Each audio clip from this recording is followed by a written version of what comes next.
জিতে কেবল সদস্য পদেই আটকে থাকেননি, খুঁটির জোরে দখল করেছিলেন পঞ্চায়েত প্রধানের পদটাও, কিন্তু শেষ রক্ষা হলো না। একের পর এক তদন্তে কীর্তি ফাঁস হয়ে যাওয়ায় মুর্শিদাবাদের ফরাক্কা ব্লকের বাহাদুরপুর গ্রাম পঞ্চায়েত প্রধানের পদ খারিজ করা হয়েছে কুসুম সাহার বলে খবর পাওয়া গেছে।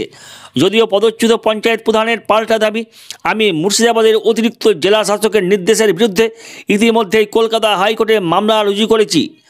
আইনি প্রক্রিয়ার মাঝেই 1 জানুয়ারি জঙ্গিপুর মহকুমা শাসকের দপ্তর থেকে নতুন করে সদস্যপদ খারিজের নির্দেশিকার সমালোচনার সুর শোনা গেছে কুসুম সাহার কণ্ঠ থেকে।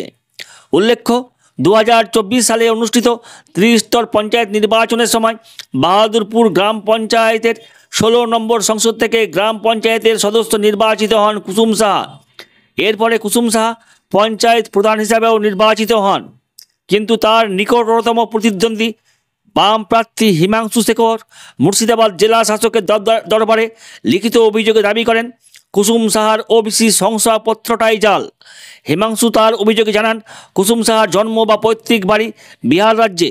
অভিযোগে জানানো হয় সম্পূর্ণ বেআইনিভাবে এবং জাল করে শংসাপত্র জোগাড় করেছেন কুসুম সাহা। ফরাক্কার জনৈক নারায়ণ সাহার স্ত্রী কুসুম সাহা তার স্বামীর এক আত্মীয়ের জাল শংসাপত্রের লিঙ্কেজ দিয়ে ওবিসি শংসাপত্র জোগাড় করে বলে অভিযোগ।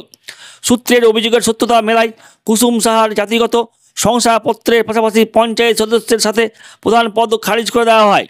প্রশাসনিক নির্দেশিকার বিরুদ্ধে মহামান্য কলকাতা হাইকোর্টের দ্বারস্থ হন কুসুম সাহা। সূত্রের খবর, হিমাংশু শেখর নতুন করে জঙ্গিপুর মহকুমা শাসকের দরবারে বিষয়টি পুনরায় অভিযোগ করেন। জঙ্গিপুর মহকুমা শাসক অভিযোগের সত্যতা খতিয়ে রেখে মেমো নম্বর 89 কুসুম সাহার শংসাপত্র বাতিলের পাশাপাশি পঞ্চায়েত সদস্য এবং প্রধান পদ খারিজ করে দেন বলে খবর পাওয়া গেছে। মহকুমা শাসকের নির্দেশিকার জেরক্স কপি আলো ছায়া টিভির দপ্তরে সংরক্ষিত করা হয়েছে। এ প্রসঙ্গে বাহাদুরপুর গ্রাম পঞ্চায়েতের পদচ্যুত প্রধান কুসুম সাহার স্বামী নারায়ণ চন্দ্র সাহা কি বলছেন শুনুন আলো ছায়া টিভির পর্দায়। বিষয়টাই আমার জানা নাই। আমার সবচেয়ে বড় দুঃখ এখানে ভারতবর্ষের নাগরিক হয়ে যেটা হলো, আমি এখন অবধি বুঝতে পারলাম না, আমার বয়স প্রায় 40+, যে হাইকোর্ট বড় না সাব ডিভিশনাল অফিসার বড়, কে বড় এটা বুঝে উঠতে পারলাম না। এই যে হাইকোর্টে যে কেসে মামলা চলছে তার সত্ত্বেও সাব ডিভিশনাল অফিসার যে শংসাপত্র নিয়ে মেম্বারশিপ বাতিল করলো, এটা আমার জানা নাই। তার জন্য হাইকোর্ট করেছিলাম, হাইকোর্টে দ্বারস্থ হয়েছি। হাইকোর্ট এখন কি বলবেন সেটা হাইকোর্টের ব্যাপার। হাইকোর্ট যেটা রায় দিবেন মাথা পেতে আমরা মেনে নিব, আমাদের কোনো অসুবিধা নাই। কিন্তু হাইকোর্টে যে কেস পেন্ডিং আছে তারপরেও এইভাবে একটা অবাঞ্ছনীয় ফাইসলা, এটা মানে ভিতর থেকে মানতে পারছি না। ওবিসি সার্টিফিকেট বাতিল করলে তো কমিটি গঠন করতে হয়, এটা কি হয়েছে জানা আছে? না, আমাদের প্রথমে স্টে অর্ডার এসডিও ম্যাডামের যে বাতিল শংসাপত্র অর্ডার বের করেছিলেন, আমরা হাইকোর্টে গিয়ে স্টে অর্ডারটা পেয়েছিলাম।